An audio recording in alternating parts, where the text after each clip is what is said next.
Բարի երեկո սիրելի հեռուստադիտողներ, այսօր իմ հյուրն է սիրված երգչուհի Հասմիկ Կարապետյանը։ Բարի երեկո սիրելի Հասմիկ։ Բարի երեկո սիրելի Լուիզա, անչափ ուրախ եմ ես հարմարավետ եւ հետաքրքիր տաղավարում գտնվելու համար քեզ հետ։ Շատ շնորհակալ եմ, որ ընդունեցիք հրավերս, ես էլ ուրախ եմ, որ մեր տաղավարում եք, ինչպես եք։ Փորձում եմ լավ լինել, փորձում եմ դրական ապրել, ամենակարևորը, համատեղելով շատ ու շատ երևույթներ եւ գործեր իմ կյանքում, հոգեպես ամենակարևորը փորձում եմ երիտասարդ մնալ եւ ուրախ։ Այդ շատ կարևոր է։ Հասմիկ, այմա ձեզ ներկայացրեցի, մտածեցի, դուք երբևիցե մտածել եք բեմական անուն ունենալ, փոխել ձեր անունը, ազգանունը, կրճատումներ անել, ի վերջո հայկական անուն ազգանուն եւ ձեր կայացման ճանապարհը եղել է այն թվականներին, որ այդ բեմական անունները ընդունված էին, էլի, կրճատել, իկեր ավելացնել, մի բան անել։ Լուիզա ջան, մտքովս անցել է շատ անգամներ, որովհետև ես կարծում եմ, որ Հասմիկ Կարապետյան բեմի համար մի քիչ ըստիս երկար է եւ ավելի ոչ թե ոնց որ խոսեն երգչուհու մասին, այլ ասենք ինչ որ գիտական ոլորտի ինչ որ մեկի մասին խոսեն ուսուցչի, չգիտեմ, Հասմիկ անունը ինքը իհարկե ծաղկի անուն է, չէ՞, բոլորս էլ գիտենք, բայց կոպիտ անուն է։ Հասմիկ Ես օրինակ կցանկանայի եւ կուզենայի, որ ի սկզբանե, երբ որ ես բեմ բարձրացա եւ սկսեցի կերտել իմ ստեղծագործական ճանապարհը, հենց այդ ժամանակ ունենայի մականուն բեմական։ Օրինակ, չգիտեմ, Ժասմին է մտքովս անցել, հետո ինչ նույն Հասմիկն է։ Հասմիկն է, ասենք անգլերեն, Ջազմին, այսպես եթե ասենք, բայց հո Հասիկո չէինք ասի, բեմում է Հասիկոն կամ Հասուլիկը, ոնց որ ինձ դիմում են մեկ-մեկի ընկերուհիները։ Դրա համար ես այդպես էլ թողեցի, բայց օրինակ վերջերս իմ շատ սիրելի ընկերոջ երաժշտական պրոդյուսեր Դերհովայի շնորհիվ ես փոխեցի որոշ հարթակներում արդեն Հասմիկ։ Այսինքն ինձ կարող են գտնել, այո, ազգանունը քիչ-քիչ հանում եմ, որովհետև կարծում եմ, որ դա շատ ավելի գեղեցիկ է եւ կարճ է, ճիշտ է։ Հասմիկ։ Իսկ Հասմիկ, տեսեք, ձեր կայացման տարիները այն ժամանակներն էին, երբ մի նոր տեսահոլովակ նկարահանվում էր, ոչ միայն երգիչը, այլ նաև ժողովուրդը, հանդիսատեսը այդ տեսահոլովակին սպասում էր որպես փոքր ֆիլմի, չէ՞, որ հիմա ասենց նոր տեսահոլովակ է լինելու եւ այլն, դա դժվար ճանապարհ էր, դա իրադարձություն էր, լուրջ ճանապարհ էր եւ այլն, եւ դա էր երգչի ավելի հայտնի դառնալու միակ ճանապարհը, հա, այն ինչը որ կարող են տեսնել հեռուստացույցով։ Դուք ձեզ երբևիցե հարց տվել եք, եթե Հասմիկ Կարապետյանի կայացման ճանապարհի ակունքներում արդեն լինեին սոցցանցերը։ Այ հիմա դուք մեր տաղավարից էլ միանգամից ասեցիք, ես էստեղ եմ, այնտեղ եմ, հիմա եթե ուզենաք մի նոր երգ կգրեք, տանը ձեր հեռախոսը կդնեք, կնկարահանվեք, արդեն ինքը ինչ որ ձևով կդառնա կլիպ։ Դուք երբևիցե մտածել եք Հասմիկ Կարապետյանը ինքը որպես երգչուհի շահելու էր թե տուժելու։ Ես կարծում եմ, Լուիզա ջան, որ շատ լավ է, որ իմ ժամանակ, իմ կայացման ժամանակ չկային սոցկայքերը, այո, որովհետև մենք շատ ավելի թող ինձ ներեն հիմիկվա երգիչ-երգչուներ, ովքեր որ այս պահին են կայանում, իրենց ճանապարհն են կերտում ստեղծագործական, մենք շատ ավելի հիշարժան, վառ եւ շատ ավելի տաքուկ, հոգեպես տաքուկ ճանապարհ ենք անցել եւ ոմանք մինչ օրս էլ անցնում են, որովհետեւ երբ որ ինքներդ նշեցիք, չէ, տեսահոլովակ էր դուրս գալիս, դա մի մեծ իրադարձություն էր բոլորիս համար։ Ներդրվում էր ցանկություն, որակ, մարդիկ մտածում էին, որ ի վերջո լավ որակի եւ յուրահատուկ մի բան ստանանք, թե արտիստը եւ թե այն մարդիկ, ովքեր աշխատում էին այդ տեսահոլովակի վրա, մի տեսակ, չգիտեմ, շատ ուրիշ թևեր ունեին այն ժամանակ, որովհետեւ միգուցե նոր էր այդ ամեն ինչը, միգուցե փորձում էին ստանալ մի բան, որը գրավի հանդիսատեսին, մի անգամից այսպես կգրավի եւ երգը կազդի մարդկանց վրա իրենց հոգին կմտնի, այս շատ կարևոր էր այդ ժամանակ դա։ Մենք պիտի ստեղծենք մի երգ, որը լինի մաքսիմալ անկեղծ եւ տեսահոլովակն էլ օգնի, որպեսզի այդ երգը հասցվի մարդկանց սրտերին։ Այո, որ ազդի, որովհետև կար մի ժամանակ, օրինակ, ասեմ, միշտ ասել եմ եւ այսօր էլ կնշեմ, տեսահոլովակների իմաստով իմ կնքահայրը, հա, որի հետ 8 տեսահոլովակ ունենք եւ հենց իր հետ սկսել ենք եւ տարիներ շարունակել ենք, Հրաչն է Քեշիշյան, ռեժիսոր, որին ես այդպես էլ ասում եմ, երկարվեստում իմ տեսահոլովակների կնքահայրը։ Մենք արդեն ոչ էինք մշակել ընթացքում, այնքան ամեն ինչ ուրիշ էր, շատ ավելի վառ էր եւ ցանկություն կար մեծ ներդրվելու այդ գործի ընթացքին։ Իսկ եթե իմ ժամանակ այսպես լիներ եւ այսքան հեշտ լիներ, ես կարծում եմ նախ դա կաշխատեր ի վնաս ինձ, որտեվ ես չէի աճի այնքան ինչքան պետք է աճեմ։ Նույնիսկ ինչ որ ձևով, այսպես այնքան արդեն արագ ու հանգիստ ու հասանելի կլիներ ամեն ինչ, որ ես այսօր որ սենց հայացք հա դեպի անցյալ գցեի, ես այդքան սենց չէի ոգևորվի եւ այդքան չէի հպարտանա, որ ես անցել եմ այդ ճանապարհը դժվարություններով, խնդիրներով, առանց գումարի պահերով նույնիսկ, բայց միևնույն է այնքան նվիրալ եմ իմ արվեստին, ես այնքան շատ եմ սիրում իմ աշխատանքը, որ ես նույնիսկ այդ ծայրահեղական վիճակներում էի ստեղծագործում եւ կարողանում էի երգեր տալ։ Ես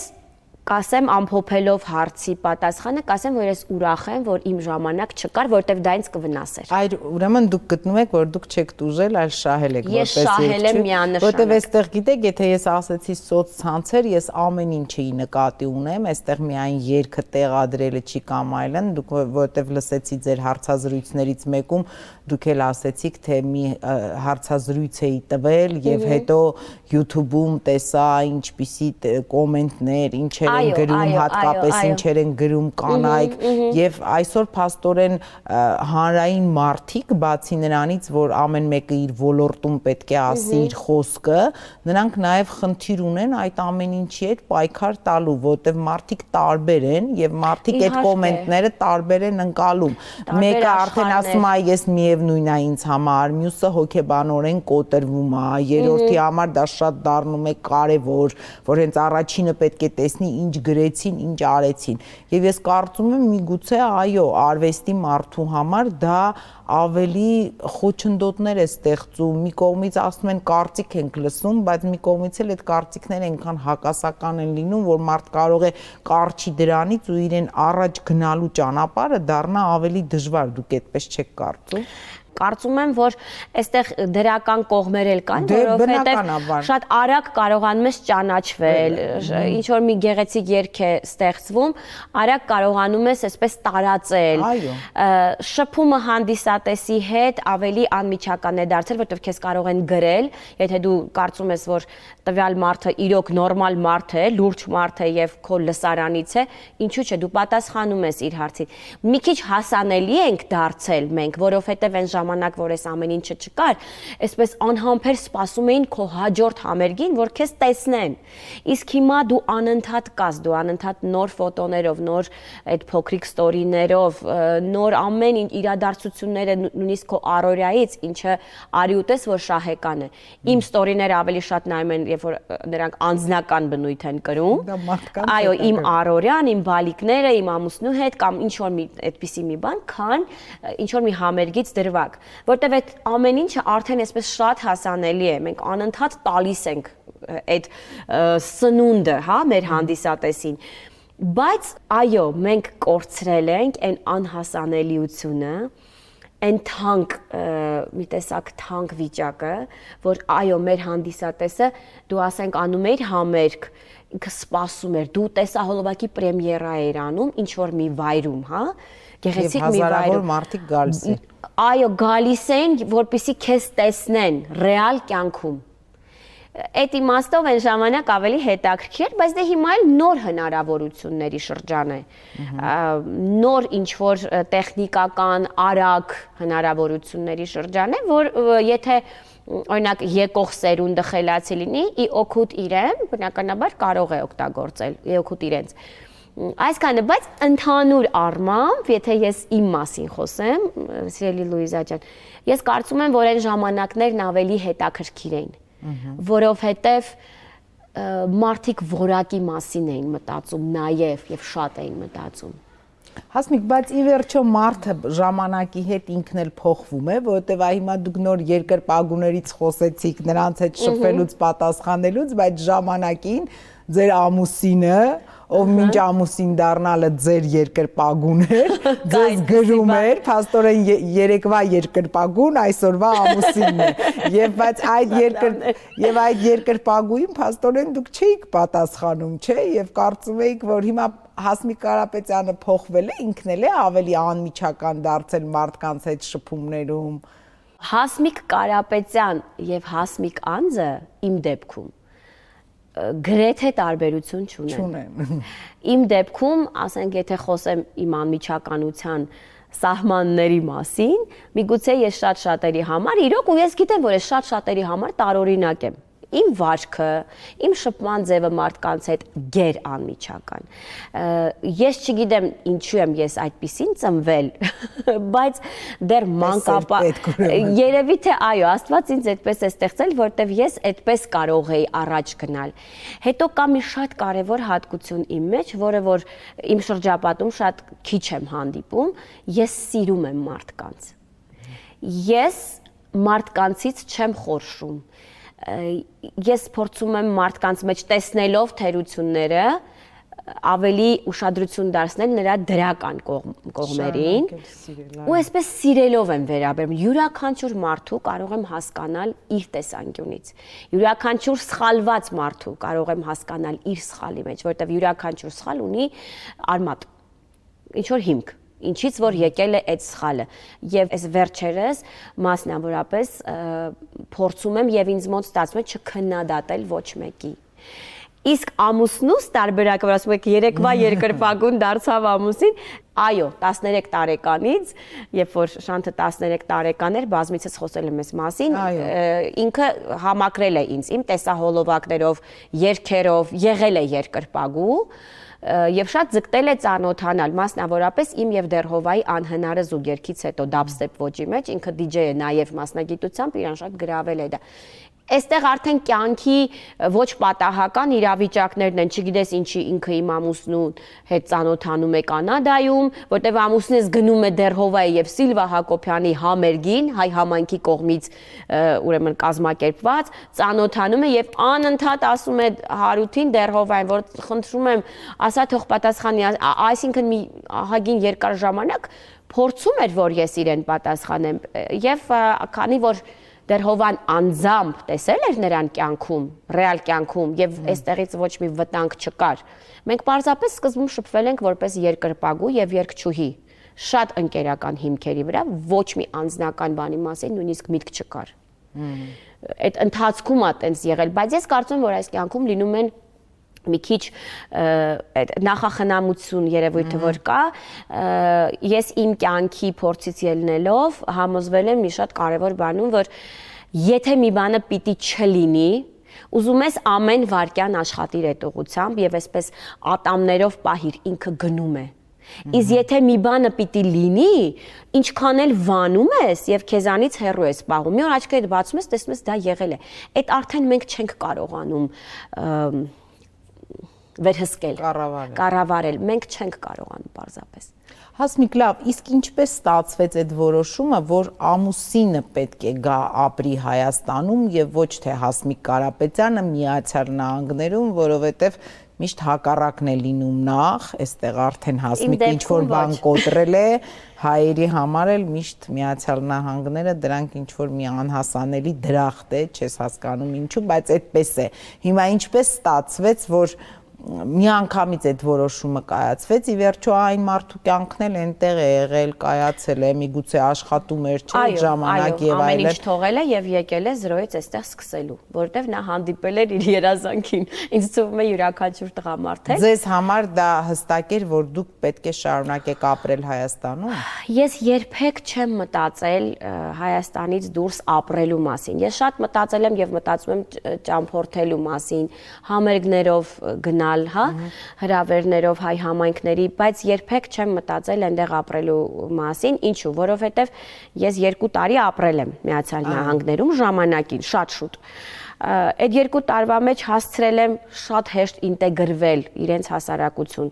ներթափանցել էի այնտեղի երկարվեստ, այսինքն արդեն շփվում եմ, հաղորդումներ էի վարում, նույնիսկ եղել է աշխատել եմ ոչ իմ մասնագիտությամբ գումարի համար, այսինքն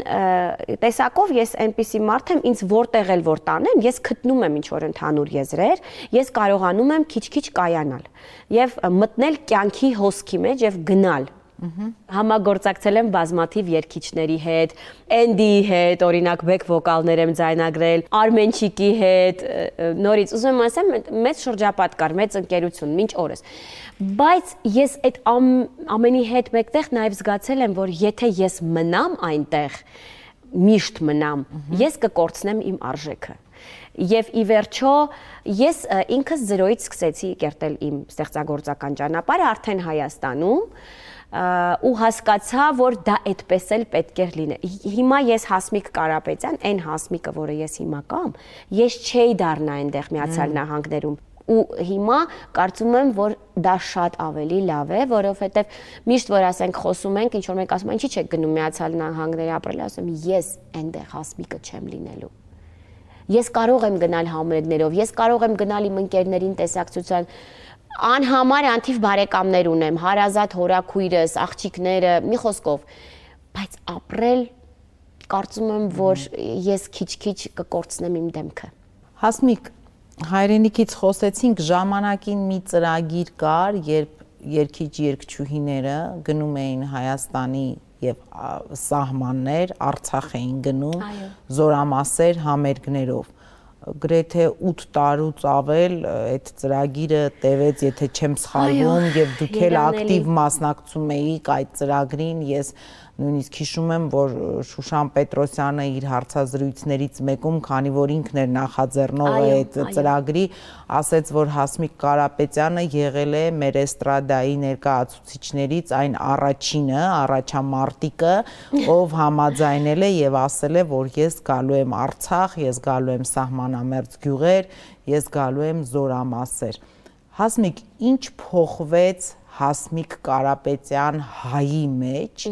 այդ երբ որ դուք այդքան լավ եւ մոտիկից ճանաչեցիք հայրենիքը, որտեվ ասում են, եթե խոսում ես հայրենիքից, դու նախ պիտի ճանաչես այդ հայրենիքը, հետո պիտի լինես սահմանում։ Բոլորս էլ հայ ենք, բայց ինչ որ մի կետի մեր հայի տեսակն էլ է փոխվում, հայի բովանդակությունն է փոխվում։ Հասմիկ Կարապետյանի մեջ սահմանամերձ գյուղերը, զորամասերը, Արցախում կանգնած զինվորը եւ նրա առաջ երգելը ինչ փոխեց որպես հայի որակական առումներով։ Այ շատ բան փոխվեց։ Իդեպ պիտի մեջբերում անեմ, քանի որ խոսեցինք այս մասին, երբ որ Շուշանը ինձ մի անգամ մինչ այդ ամեն ինչը, այդ համերգները զորամասի, սահմանի եւ այլն, հարցրեց. Հասիկո, ինչի հայրենիքի մասին երգ չունես։ Օրինակ այդքան երգեր ունես, գեղեցիկ են, սիրո մասին են, հիթային են, ինչու հայրենիքի մասին ոչ մի հատ երգ չունես երգացանկում։ Ես ասեցի հայրենիքը ինձ համար այնքան լուրջ թեմա է, Շուշ ջան, ասեցի, ես պետքա զգամ իմ հայրենիքը, նոր երգեմ այդ մասին։ Ու ասեց, օքեյ, լավ, հասկացա։ Անցավ մի որոշ ժամանակ եւ սկսվեցին մեր այդ համերգները զորամասերում։ Ինձ համար արժե համակարգի կտրուկ փոփոխություն տեղի ունեցավ։ Այսինքն, եթե մինչ դա ես այսպես ավելի մակերեսային, թեթև հայրենիքի մասին, եթե խոսենք, հա, վերաբերմունք ունեի, կապրեմ այստեղ, ինչ ա եղել, կապրեմ այնտեղ, կգնամ այնտեղ, հայրենիքը այն վայրն է, որտեղ դու քեզ լավ ես զգում, որտեղ որ դու ապահոված եւ բարեկեցիկ կյանք կունենաս, կարող ես նաև այդ երկիրը կոչել քեզ հայրենիք, այսպես էի մի քիչ մտածում, որ այդպես ինձ համար շատ բան չէր էլի, ասենց խիստ չէր դրված հայրենիքը ուրիշ է, ինչպես որ ասում են ծնողին չեն ընտրում երեխային եւ հայրենիքը, չէ՞։ Այդ համեմատությունը իսկապես դա այդպես է։ Ես այդ ընթացքում, այդ համերգների ընթացքում ես հասկացա, թե ինչքան եմ ես սիրում հայրենիքս։ Այդ երեխաների, այդ տղաների, ասենք, աչքերը իրանց սերը դեպի հայրենիքը կողքից նայելով Շուշանին եւ ոչ միայն Շուշանին, մեզ հետ էին Արսենը Գրիգորյան Մրոն, Ավետը Բարսեղյան, Տիգրան Պետրոսյան, Էմմա Արամով, Ֆորշ, մի խոսքով մի քիչ փոփոխվում էր անընդհատ Արսենը Սաֆարյան, ես կողքից նայելով իրենց այսպես հիացած հիանում էի, որտեվ ասում էի Տեր Աստված, այ իրանք սիրում են իրենց հայրենիքը, ես էլ եմ ուզում այդպեսին լինեմ։ Ու քիչ-քիչ իմ մեջ այսպես քայլ առ քայլ ձևավորվեց եւ կայացավ այդ սերը հայրենիքի նկատմամբ, ավելի լրջացավ, ավելի իմաստացավ, ու ես լուրջ եմ ասում, եթե ինձ հիմա ասեն Հասմիկ վեր կաց, մենք գնում ենք, ասենք 50 համերգներ տանք այդ Զորամասերում, ես առաջինը կգնամ այնտեղ, քան ինչ որ մի հատ այսպես հարմարավետ մի դահլիճում համերգ տալու, ասեմ ինչու, որտեվ այնտեղ ուրիշ էներգետիկա կա, այնտեղ իսկականն է, այսպես ասեմ, այնտեղ իսկականն է եւ գիտեք ինչի վրա է ահա որ ես այսպես զարմացած որ մեր տղաները այդքան Զորամասերում ելույթ են ունեցել մի սխալ բան իրենց թույլ չեն տվել որպես կնոջ, որպես աղջկա, երգչուհի աղջկա, որտեվ երբեմն արվեստի կանանց մի քիչ այլ աչքով են, չէ՞, նայում, մի քիչ կարող են իրենց թույլ տալ ինչ որ վերաբերմունքի մեջ տարեր, որոնք որ հարգի չի կամ, չգիտեմ, արվեստի կինը արդեն ինքը իրանով այդպիսինն է, ինքը sense ազատության բան է, չէ՞, տալիս ներշնչանք, բայց իրականում բժշկուհին էլ կարող է ավելի ազատ լինել արվեստի մարդուց, ուսուցչուհին էլ դա տեսակ է մարդու, բայց այդ երեխաների, այդ տղաների դաստիարակությունը ես նույնիսկ Երևանում չէի տեսել այդ մակարդակը դաստիարակություն, որ ռեպլիկ անգամ չի բա, այսպես չգիտեմ, ես շնորհակալ եմ այդ տարիներին եւ Շուշանին մասնավորապես, Պետրոսյան, որ ինքը ինձ ընդգրկեց այդ ծրագրի մեջ ու ես հասունացա, ես մեծացա։ Ես այստեղով շատ մեծացա։ Դուք նաեւ հասուն տարիքում մայրացաք։ Ուզում եմ մի փոքր դրա մասին էլ խոսեք։ Այո, ու երբևիցե մտածել եք նախ երևի դժվար հարց եմ տալիս Աստված ում ինչ տարիքում երեխա տալիս է պիտի ասես բայց կինը ինչ ձևով է ավելի ընկալում մայրությունը երբ որ դա հասուն տարիքում է Ես կասեի 50-50 է Ես մայրացել եմ 39-ում ամուսնացել եմ 37-ում Այսինքն բավականին երկար ինքնակայացման ճանապարհ անցնելուց հետո եւ ինքնաճանաչումս ինձ մոտ եկել է հենց 35 տարեկանից հետո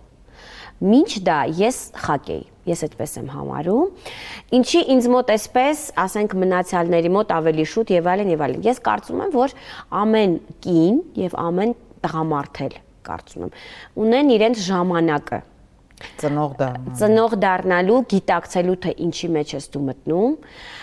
Ես մտնելուց էլ այդքան չէի գիտակցում Ես տեսակով այն գիտեք, որ տեսակն եմ կանանց, որ միշտ երեխա է մեջը ապրում Հա, այդ երեխան մինչ օրս կա, որտեվ ես կարող եմ երբեմն, ասում եմ Տեր Աստված մի քիչ ինձ լուրջ պահեն, որտեվ կասեն ինքը իրան տարիքին համահունչ չի եւ այլ, ես խենթուկ եմ, էլի, այդ տեսակն եմ եւ ես հիմա այնքան շնորհակալ եմ Աստծուց, որ այդ չի իմ մեջ մեռնում եւ դա պահում է։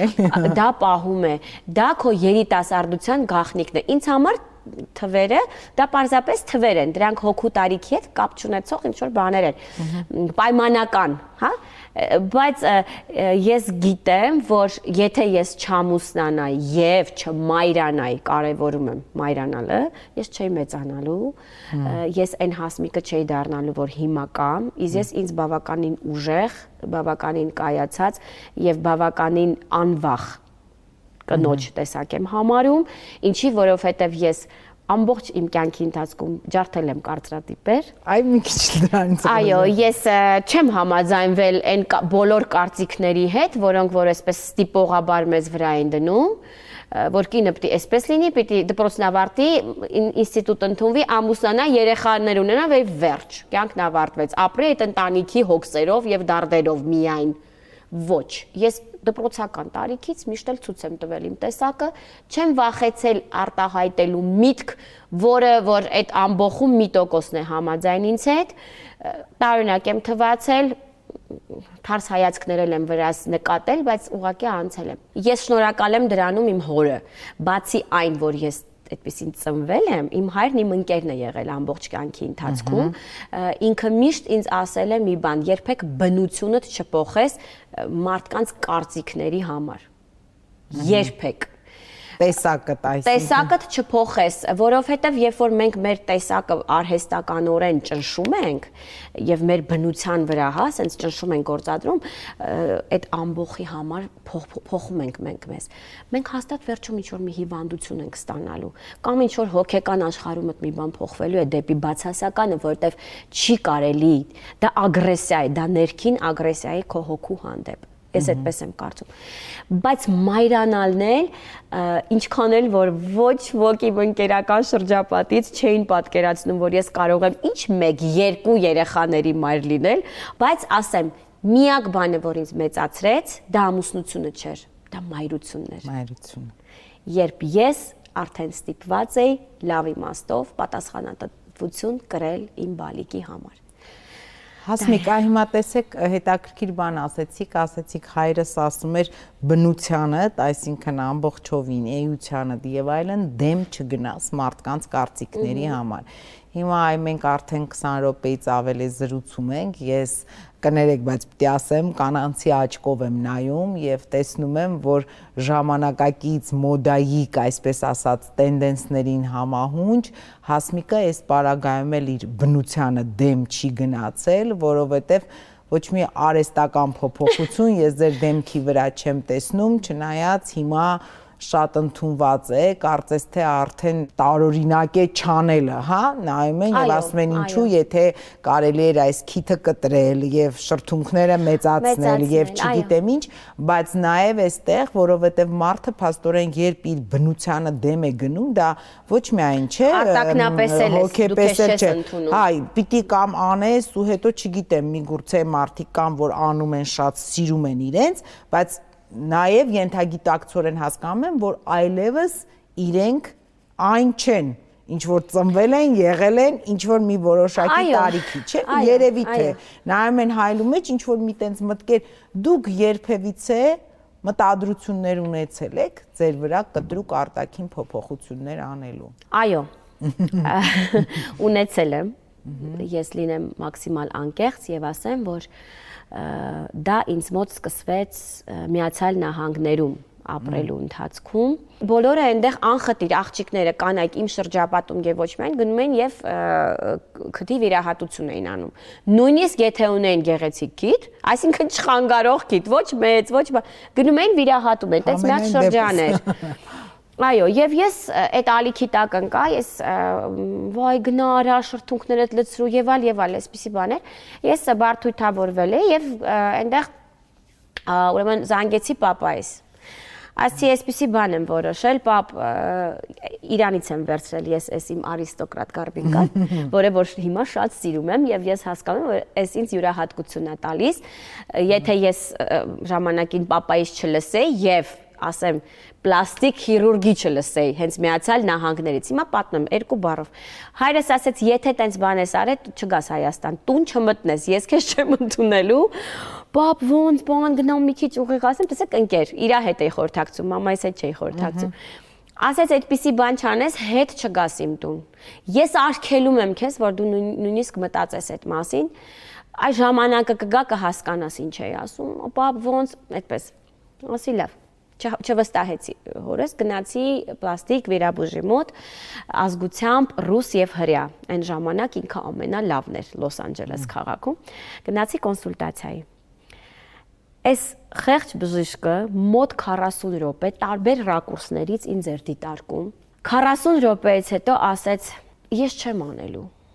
ասեց, եթե ես քեզ դարձնեն ոնց որ բոլորը, այս քննքիթը որ դու ես։ Դու կդառնաս ոնց որ բոլորը։ Դու կկորցնես մի շատ կարևոր բան եւ բացատրեց խո աչքերը խոշոր են։ Քեզ սա պետք է, որտեվ դեմքդ տենց ստեղծված է։ Ինքը ինձ բացատրեց, որ այս այն դեպքն է, որ ես ոչ թե կգեղեցկացնեմ քեզ, այլ կտգեղացնեմ։ Ընդունիր այդ ու ապրի ներդաշնակ, որտեվ դու շատ շարմով աղջիկ ես, այդպես էլ ասեց։ Վերջ դա ինձ հերիք էր, Լուիզա ջան։ Ես այսպես բարելով ուրախ, որովհետև ինքը կարող է ռեալ գումար աշխատել։ Ես գնացի տուն, ասացի ոչ, ես չեմ անում, մորաքույրս շատ ուրախացավ, այն ժամանակ իրանց տանն էինք Միացյալ Նահանգներում բնակվում, մի խոսքով այնքան ուրախացա, եւ այդ օրվանից այդ քարը ընկավ իմ սրտից, ես ինձ ընդունեցի այնպիսին, ինչպիսին որ կամ, ու հետո մանավանդ հիմա, որ նայում եմ, թե բոլորը ինչքան նման են իրար, ու ես ավելի այսպես աչքի եմ ընկնում հենց նրանով, որ ես չեմ, եւ ես մնացել եմ ես այսպես ավելի ուրախանում եմ։ Հասմիկ, դուք փաստորեն բոլոր հարցերում ձեզ մնում եք անդավաճան, հա, ու մի կողմից ասում եք, որ շատ սենց տեսանելի ուրախ մարդ եք, բայց փաստորեն հոգում եւ մեկ էլ արվեստը, որտեվ էս վերջին անգամ ձեր վերջին երգը նորից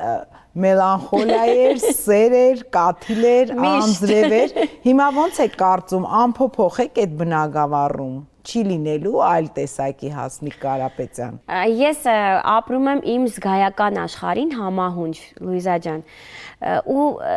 երբ որ նույնիսկ փորձել եմ ինչ-որ sense երկարվեստումս, հա, մի քիչ ուրիշ այսպես ուրախ, հա, մաժորային երանգ մտցնել, դա ինձ մոտ չի ստացվել, որտեվ իրականում ծնվել են անիմաստ երգեր։ Անիմաստ մեղեդի, հա, ուրախ, բայց դա ես չեմ։ Հետաքրքիր է, այո, համամիտ եմ, որ ոնց կարող է այսպիսի դրական, կենսուրախ, մի ժպտացող աչքերով մարդը, կինը, լինել կամ աղջնակը նաև, որը իմ մեջ կա արդեն ասեցի, լինել այդքան մինորի եւ տխրության սիրահար։ Բայց կարծում եմ սա էլ պատահական չի, որովհետեւ պատկերացեք, եթե ես այս աշխուժ շփվող այս Հասմիկը նաև երկարվեստում տեսնել, մի քիչ այն որ too much, այդ խոսքը շատ եմ սիրում, մի քիչ ավել կլներ դա ամենը։ Չարլի Չապլինը աշխարհի ամենատխուր մարդկանցից։ Ծաղրածուները, շարունակելով ձեր միտքը, այո, աշխարհի ամենատխուր մարդիկ են իրականում իրանց ներսում։ Ես միշտ եղել եմ իմ ընկերական շրջապատի ադուշինան, այսինքն այն Լուիսիկը, բոլորն ամուսնացել էին արդեն, ես չէի իմ շրջապատում, կանանց հետ գալիս էին, առանց ինձ չէին հավաքվում։ Այսինքն պետք է այնտեղ լիներ, ինչի, որովհետև ես իրանց, չգիտեմ այդ ոնց էր իմ մոտ ստացվում, բայց ես բոլորին ուրախություն էի պարգևում։ Հա, առ այսօր ես դե հումորով, բան իհարկե այդ տարիների ընթացքում վարելով հերոստախոհանոց Հովանեսի Հետազոյան, Ֆելիքս Խաչատրյան, Ավետ Վարսեղյան, Ռաֆայել Ղազանչյան, այստեղ Կենտրոն TV-ում բայրս մենք անընդհատ ծիծաղում էինք։ Այդ տարիներն էլ իմ մեջ ձևավորեցին հումորս, անկաշխանդ ինչ որ վիճակը ուղիղ եթերում Հովանես Ազոյանի հետ, դա այդքան էլ հեշտ բան չէր, էլի։ Կոտրեցին բոլոր կարծրատիպերը։ Այո, դրա համար եկեք ես մնամ երկարվեստում լիրիկ, մելամաղձոտ, կյանքում լինեմ այսպիսին։ Հասմիկ, հաղորդման ավարտին ունեմ երկու հարց, որ ուղղում եմ բացառապես իմ բոլոր հյուրերին, բայց պետք է փորձեք այդ հարցերին կարճ պատասխանել։ Տեսնենք Հասմիկ Կարապետյանը ինչպես է պատասխանում։ Հասմիկ Կարապետյանի ապրելու եւ ապրեցնելու բանաձևը այսօր մեր օրերում, մեր երկրում։ Ինձ ապրեցնում է իմ երկարվեստը, անխոս դա այդպես է։ Ապրում եմ երեխաներիս համար, որտեվ պատասխանատու եմ եւ իրենք իմ կարիքն ունեն ընտանիքիս համար։ Ինձ ապրեցնում է արվեստը ապրելու համար երեխաներիս ընտանիքիս համար։ Իսկ այս երկրում փորձում եմ տեսնել դրականը եւ բացասականի վրա աչք եմ փակում, որովհետեւ ինչ ուզում է լինել, մեկը բացասականն ու դրականը իրար հետ են լինելու։ Եթե ես չեմ կարողանում ոչինչով նպաստել փոփոխության, դա անտարբերություն չի, դա անկարողություն է։ Երբեմն մեր անտարբերությունը դա անկարողություն է։ Դրա համար ապրեցնում է արվեստը, ապրում եմ ընտանիքի երեխաների համար։ Կեցեք, հայրենիքը ձեզ համար մոր նման մի բան։ Մայր։ Հասմիկ ջան, եւ հիմա դուք ունեք մի այսպիսի հնարավորություն ինձ մի հարց ուղղելու, հաղորդման ձևաչափը այսպիսին է, եթե իհարկե ունեք դրա ցանկությունը, դա պարտադիր պայման չէ, բայց եթե ունեք հարց, ես սիրով կլսեմ եւ կպատասխանեմ ձեր հարցին։ Իհարկե, սիրով հարց կտամ ձեզ, Սիրելի Լուիզա, նախ հիացած եմ ձեր ներքինում, ես դա ձեր աչքերից տեսնում եմ, կուտակված բարության առումով, դուք շատ բարի մարդ եք, ես դա ձեր աչքերում տեսա, զգացի, օրինակ ինձ էլ հետաքրքրեց, ինչպես եք դուք այս իրականության մեջ մնում այսքան բարի, չեք չարացել եւ ձեր աչուկները միշտ այսպես փայլով լեցուն են։ Հասմիկ, ինչ հետաքրքիր հարց տվեցիք, որ հիմա շղթայական կապեր դուք երևի եզակին եք այս տաղավարում եղած հյուրերից, որ տենց մի քանի անգամ կրկնեցիք ես մարդկանց սիրում եմ եւ երբ որ դուք խոսում եք, ես այդ բանը մտքում ասում եմ, չգիտեմ, երևի այս աղջիկը իմ դասարանից է եղել այդ հարցերում, հա, ինչպես ժամանակակից լեզվով ասում են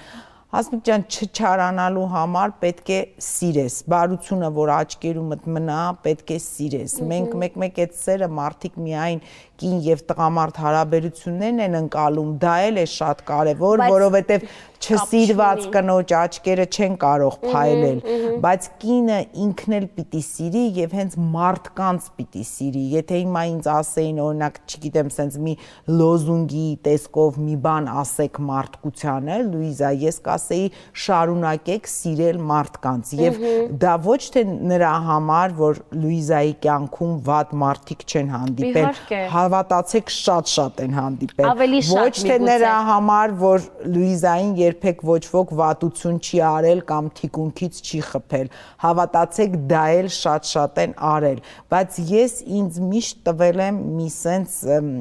ինչ ասեմ, բոլոր հարցերի ամենակարևոր պատասխանը, եթե դու այսօր սրանից չարանաս, դու վաղը կարթնանաս ու դու չես լինի այն մարդը, ինչ որ դու կաս։ Այսինքն ես միշտ հավատում եմ, որ միգուցե բարին քիչ է, բայց կա, լավը քիչ է, բայց կա։ Եվ միայն դա է մարդուն պահում, որ մարդ չչարանա, որ մարդ սիրի կյանքը, սիրի իր մասնագիտությունը, սիրի իր երկիրը, որովհետև երբ որ չարանում ես ամեն ինչի եւ բոլորի նկատմամբ ես չարանում, ուղղակի տենց արդեն ապրում ես, բայց այդ նեգատիվը առաջինը քո մեջ է։ Եթե քո սրտում սերը ապրում է, վերջ, դու արդեն հաղթած մարդ ես այս կյանքում։ Այ ես ձեզ այդպեսին տեսա։ Շնորհակալ եմ շատ, Հասմիկ ջան, ես շատ շնորհակալ եմ այդ գնահատականի համար, մենք առաջի անգամ ենք սենց հանդիպում, ես շատ ուրախ եի, որ դուք մեր տաղավարում եք, ես ձեզ իսկապես նորանոր հաջողություններ եմ մաղթում, դուք ես ձեր հարցի պատասխանը շատ գեղեցիկ ձևակերպեցիք, որ արվեստը ապրեցնում է, որ ապրեմ երեխաներիս համար, դա էլ է շատ դժվար կնոջ համար եւ կանանց մեջ էլ եզակի է լինում, բայց գիտեք, նաև մարդը ինքը իրեն չպիտի կորցնի այդ բառից լայն իմաստով, հա, իսկ երբ որ մենք դնում ենք ինչ որ սկսում ենք անդադ ասել, որն է կարևոր, երեխան թե աշխատանքը, չէ, մարդը ինքը ամբողջական է եւ այդ կարեւորությունների շղթան մեկը մյուսի հետ կապված է։ Հիմա կիսատ մայր Հասմիկ Կարապետյանը պետք չի իր երեխային։ Երեխան երջանիկ չէ կիսատ մոր հետ։ Եթե մորը լիարժեք դարձնում է արվեստը, ուրեմն մայրը պիտի զբաղվի այդ արվեստը, որովհետև երեխան պիտի տեսնի մորը այնպիսին ինչպիսին կա։ Հիմա այդ երեխան եւ բոլորը պիտի մորը տեսնեն այդպիսին եւ ընդունեն։ Հուսով եմ, որ մարդիկ ընկալում են, որ այդ կորել բառը ես բառից լայն իմաստով եմ ասում։ Շնորհակալ եմ ձեզ այդ զրույցի համար եւ վստահ եմ, որ մենք դեռ ձեր ձայնը լսելու ենք, արդեն ինչու՞ չէ, ամեն տարիք բերում է իր փիլիսոփայությունը եւ այդ փիլիսոփայությունը անպայման բնականաբար երգիչ երգքահանների ստեղծագործությունների մեջ արտահայտվում է։ Հուսանք, որ մենք նորից նոր դեռ Հասմիկ Կարապետյանի գործերը բացահայտելու ենք եւ ունկնդրենք։ Շնորհակալ եմ շատ։ Ես էլ։ Սիրով լցված տաղավարում Լուիզայի հետ սիրով կոտրեցինք կարծրատիպերը։ Շնորհակալ եմ շատ։ Այո, իսկապես։